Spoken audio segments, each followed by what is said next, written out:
now.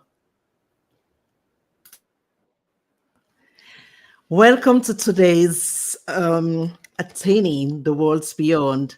And it's a pleasure to host this every weekend. And today is the last day of the year. What's a year? We have been reading this book now for how many months? I think 9 months now, in a way. And we are now concluding chapter 18. We started off last week, well, not last week, because we were not only here last week, the week before, where we went through this story about the omnipotent magician. And I think Delisi did a wonderful video, which was shared to the community about it as well. But towards the end of this chapter, it gives us an insight of what that legend is all about.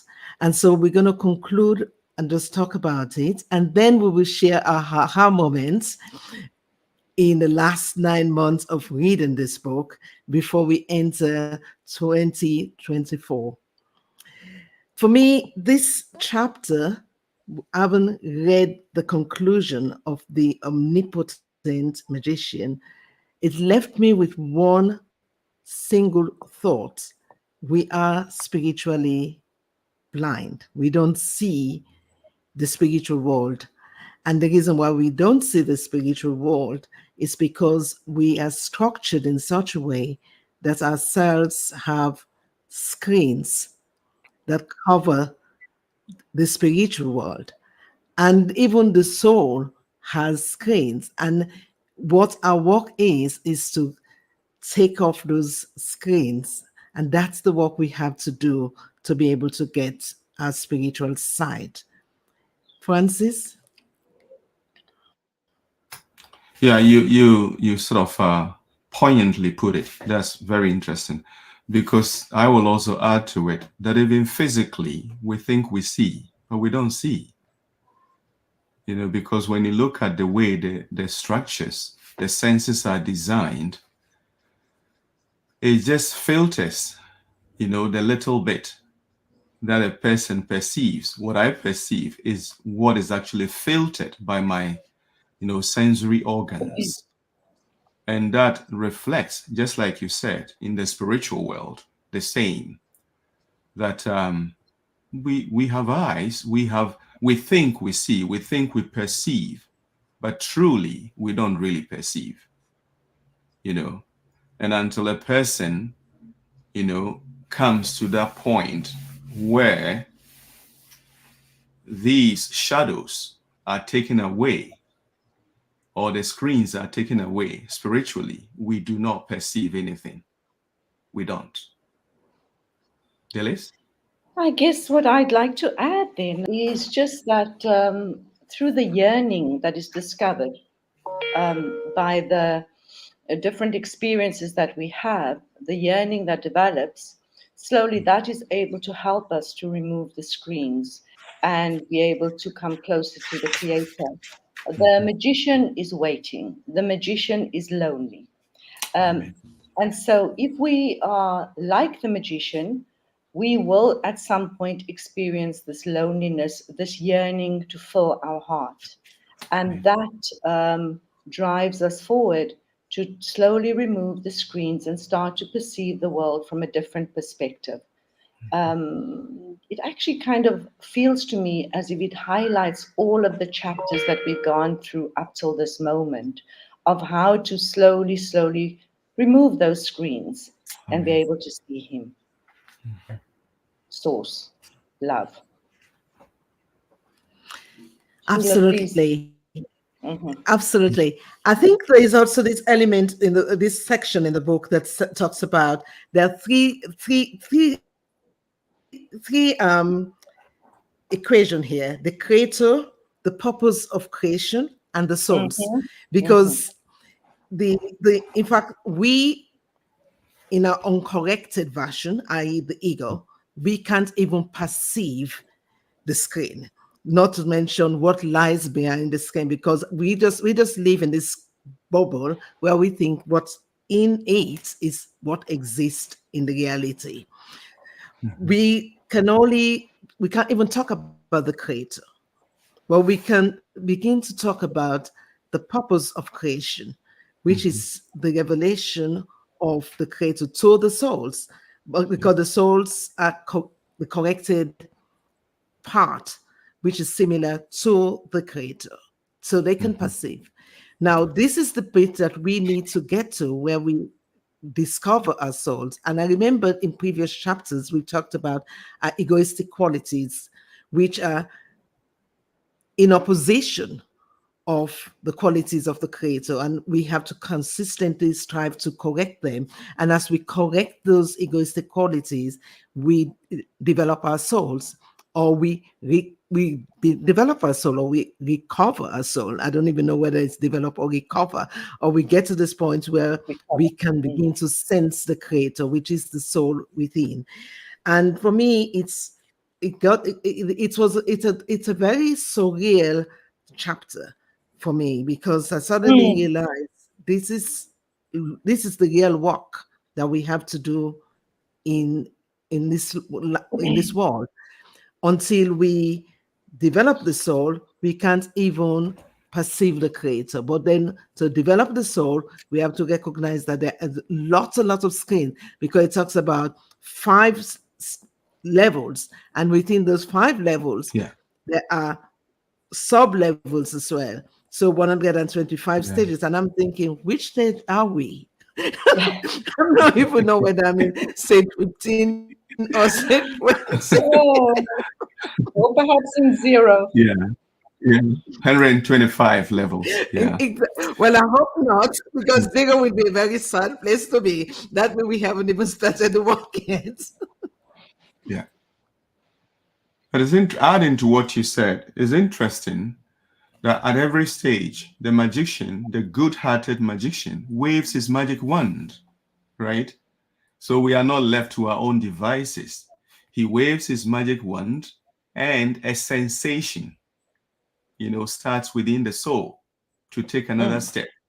And then he waves it again, and a sensation clicks within the soul to take another step.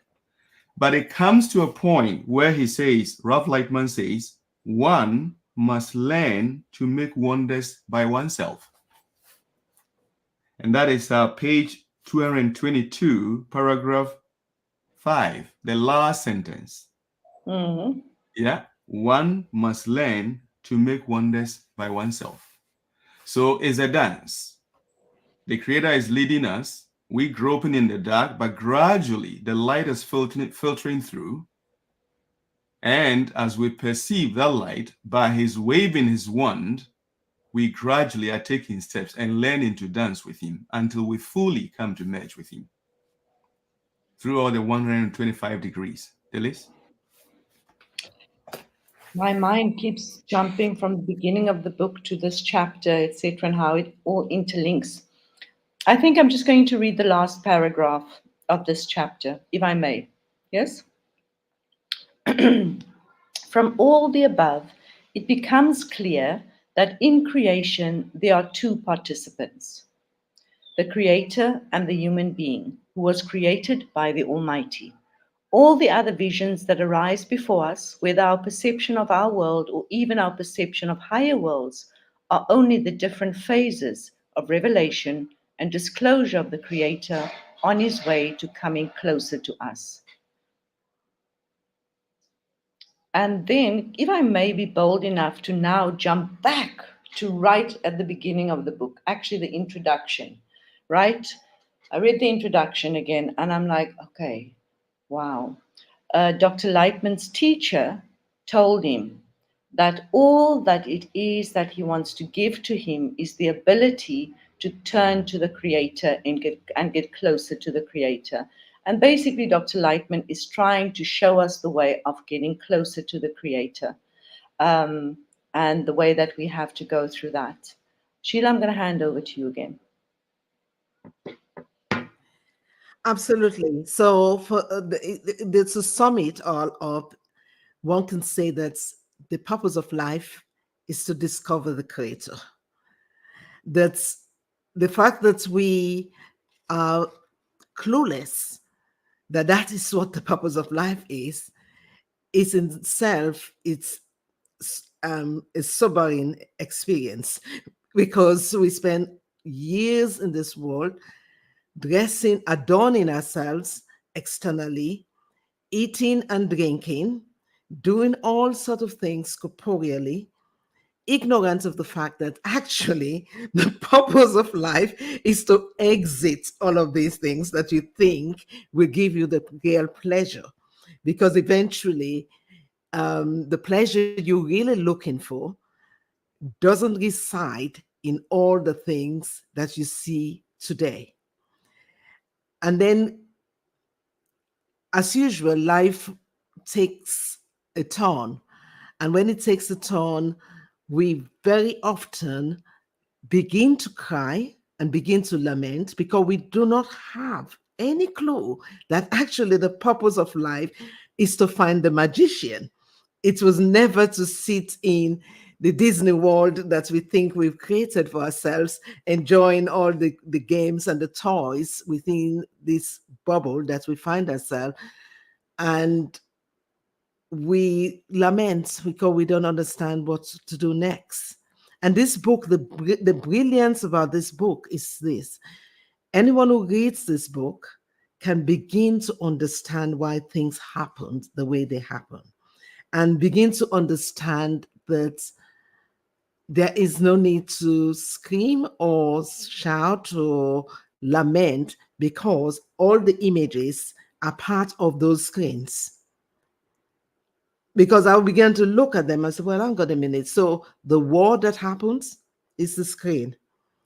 The fighting that happens is another interfering screen. They're all distorting us and moving us towards the magician, I, the creator. But we don't know that. We think the war and the fighting and the bloodshed, they are the reality. But no, it is the force that is moving us. It's all the parts of the screen, so that we can call on the magician for help. Otherwise, we are never going to reach that destination. Yeah, definitely. You are right. As we read in the book, he moves us closer to him through all these events. We see them as events happening to us, and sometimes in one's own personal experience, you begin to ask questions. Why me? Why this time? Why is everything being thrown together into one pot for me? But clearly, as you're saying, it all has a purpose. He uses all those incentives or difficulties, also called incentives, to draw us closer. But I mean, coming to the end of this year, I would like our friends to know that we're not just, saying this to them. We ourselves are also overwhelmed. We feel like this is being done for us as well. Because I can speak about my feelings. Every time we sit here, to do this, it's like another layer taking off, and it's been a journey that is so immense, so empowering. I just I don't have the words to capture the feelings. Words like the creator, the purpose of creation, and the souls stands out for me. The creator, the purpose of creation. And he says that is where we begin, the purpose of creation and the souls. I think because of time constraints, I'll turn it over to Sheila at this point.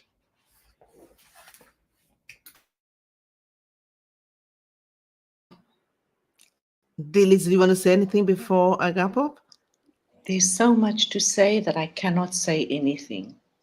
But it is a state of it's a state of gratitude. There's absolutely a smile on our face because we have attempted to go on this journey towards the Creator, and our feelings are indeed our guide. And one part of this book stands out, the part where it speaks about motion, and that the motion towards the Creator isn't from place to place, it is from a desire to another desire. and his hand must be taken. So whenever we have this yearning, this desire, this prayer that comes from our heart, from our feelings, then we're moving in the right direction, and he's ready to take our hand. Sheila. Amen. Amen. Mhm. Yes, and I think I want to say to the audience, Happy New Year in advance. This book is a wonderful treasure. This is not a book that we can read at one go. Yeah. I'm pretty sure we're going to study this for life. A lot of talks about screens. I've been looking at it thinking, well, what is screen? Screen is all the pictures and the images that shows us something is wrong. And when we begin to read this book, it gives us the solution to this as well, because it says faith above all of this is what's going to take us back to the Creator. Mm-hmm. Because if we don't rise above what we see, then we will be sunk. But if we rise above what we see, then we're moving forward to the Creator. So with that, I want to leave this one message. Trust in the Creator, have faith in the Creator, read this book, and make sure you make it your bedtime story for you and your loved ones. And with that, Happy New we Year, say everyone. goodbye Happy and New Year. farewell to 2023. We shall Right. see you in 2024. Happy New Year. Together. Happy New Year. Happy New Year. Mhm.